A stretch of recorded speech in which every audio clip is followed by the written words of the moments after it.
नागालैंड की हरी भरी पहाड़ियों में एक कहानी है जो लोगों को कैंप फायर के पास सुनने को मिलती है। यह कहानी है एक क्रीचर की जिसका नाम है तेखुमेवी। अंगामी ट्राइब के लोग इसे सदियों से जानते हैं। तेखुमेवी सिर्फ एक टाइगर नहीं है, यह एक इंसान भी है। यह इसे बहुत स्पेशल बनाता है। अंगामी लोग तेखुमेवी का सम्मान करते हैं और उससे डरते भी हैं। वे कहते हैं कि यह रात में जंगलों में घूमता है, दिखता तो टाइगर जैसा है, लेकिन सोचता इंसान की तरह है। कुछ लोग कहते हैं कि तेखुमेवी जंगल की रक्षा करता है, जबकि कुछ सोचते हैं कि यह खतरनाक है। लेकिन हर कोई मानता है कि यह बहुत पावरफुल है। तेखुमेवी की कहानी लोगों को नेचर का सम्मान करना सिखाती है और दिखाती है कि कैसे इंसान और जानवर आपस में जुड़े हुए हैं। अंगामी बच्चे छोटी उम्र में ही तेखुमेवी के बारे में जान जाते हैं। यह उनकी कल्चर का हिस्सा है। तेखुमेवी सिर्फ एक कहानी नहीं है, यह नागालैंड की एक जीती जागती लेजेंड है। तेखुमेवी लेजेंड का सबसे इंटरेस्टिंग पार्ट है कि यह कैसे बनता है। एक पर्सन की आत्मा उसके शरीर से निकलकर एक टाइगर के शरीर में प्रवेश करती है। फिर वह जंगल में एक टाइगर को ढूंढती है और उसके शरीर में समा जाती है। हर कोई तेखुमेवी नहीं बन सकता। यह एक रेयर और स्पेशल चीज है।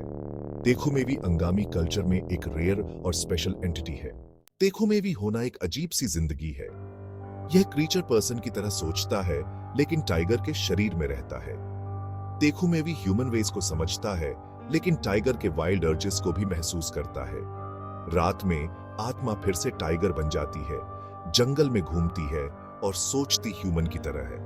यह ड्यूअल लाइफ बहुत हार्ड होती है। तेखुमेवी दो दुनियाओं से बिलोंग करता है। आप कैसे बता सकते हैं कि कोई टाइगर असल में तेखुमेवी है? अंगामी लोग कहते हैं कि इसका एक श्योर साइन है। एक नॉर्मल टाइगर के 4 पंजे होते हैं, लेकिन एक तेखुमेवी के 5 होते हैं। यह एक्स्ट्रा पंजा उसकी ह्यूमन स्पिरिट की निशानी है। अंगामी मानते हैं कि यह तेखुमेवी को एक्स्ट्रा पावर्स देता है। अब चलते हैं बंगाल, जहां एक और क्रीचर शैडोज में छिपा रहता है। इसे पेंच पेंची कहा जाता है, जो बंगाली फोल्कलोर का हिस्सा है। कहा जाता है कि पेंच पेंची एक विशाल उल्लू जैसा दिखता है, लेकिन बहुत बड़ा और डरावना। लोग कहते हैं कि इसकी आंखें लाल चमकती हैं और पंख रात की तरह काले होते हैं। जब यह अपने पंख फैलाता है तो यह एक आदमी जितना बड़ा होता है। पेंच पेंची सिर्फ एक डरावनी कहानी नहीं है, यह बंगाली कल्चर का हिस्सा है। अंधेरा जंगल डरावना हो सकता है और पेंच पेंची उन डर को एक चेहरा देता है। पेंच पेंची एक क्लेवर हंटर है। यह अपने शिकार पर बस झपट्टा नहीं मारता, लोगों को पकड़ने का इसका एक स्पेशल तरीका है। कहानियों में कहा जाता है कि यह उन लोगों को निशाना बनाना पसंद करता है जो अकेले और खोए हुए होते हैं। पेंच पेंची ह्यूमन आवाजों की नकल करने के लिए अपनी आवाज का उपयोग करता है। यह लोगों को यह सोचकर करीब आने के लिए ट्रिक करता है कि वे किसी की मदद कर रहे हैं, लेकिन असल में वे सीधे पेंच पेंची के जाल में चल रहे होते हैं। पेंच पेंची के काटने में कुछ तो बहुत स्ट्रेंज है। बंगाली फोल्कलोर इसके बारे में एक अजीब कहानी बताता है। वे कहते हैं कि अगर पेंच पेंची आपको काट ले तो आपको तुरंत दर्द महसूस नहीं होगा। कहा जाता है कि पेंच पेंची का काटना ठंडा होता है और पहली बार में दर्द नहीं होता है। व्यक्ति को यह भी पता नहीं चल सकता है कि उसे काट लिया गया है, जो पेंच पेंची को और भी खतरनाक बना देता है। लेकिन काटने के इफेक्ट्स हमेशा के लिए छिपे नहीं रहते। कुछ समय बाद व्यक्ति को स्ट्रेंज महसूस होने लगता है, शायद कमजोर या चक्कर आने लगता है।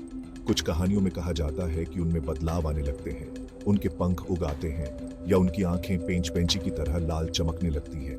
यह डिलेड रिएक्शन पेंच पेंची के रहस्य को और बढ़ा देता है, जिससे लोगों को आश्चर्य होता है कि क्या कोई इससे प्रभावित हो सकता है बिना यह जाने। यह विचार डर फैलाता है और पेंच पेंची की कहानी को जीवित रखता है। पेंच पेंची के काटने का रहस्य बंगाली फोल्कलोर का एक चिलिंग हिस्सा है।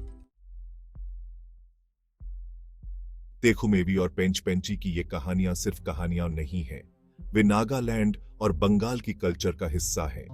वे महत्वपूर्ण लेसन सिखाते हैं और लोगों को केयरफुल रहने की चेतावनी देते हैं। वे नेचर और अननोन के लिए सम्मान दिखाते हैं। जब आप इन क्षेत्रों में यात्रा करते हैं तो इन कहानियों को जानना अच्छा होता है। तेखुमेवी के बारे में जानने से आप नागालैंड के जंगलों में ज्यादा अवेयर हो सकते हैं। आप टाइगर्स को अलग तरह से देख सकते हैं, यह याद रखते हुए कि अंगामी लोग उन्हें सिर्फ जानवरों से बढ़कर कुछ मानते हैं। यह आपको स्थानीय मान्यताओं और रीति रिवाजों का सम्मान करने में मदद कर सकता है। बंगाल में पेंच पेंची की कहानी यात्रियों को रात में कॉशियस रहने की याद दिलाती है। ये कहने का एक कलरफुल तरीका है कि स्ट्रेंज जगहों पर अकेले न घूमें। ये फोल्कलोर क्रीचर्स लोगों को उनकी लैंड से जोड़ते हैं, जिससे जंगल और रात का आसमान अर्थ से भर जाता है। एक विजिटर के रूप में इन कहानियों को सीखना आपके अनुभव को और बेहतर बना सकता है। बस याद रखें, कहानियों का आनंद लेते हुए हमेशा सेफ रहें और स्थानीय परंपराओं का सम्मान करें।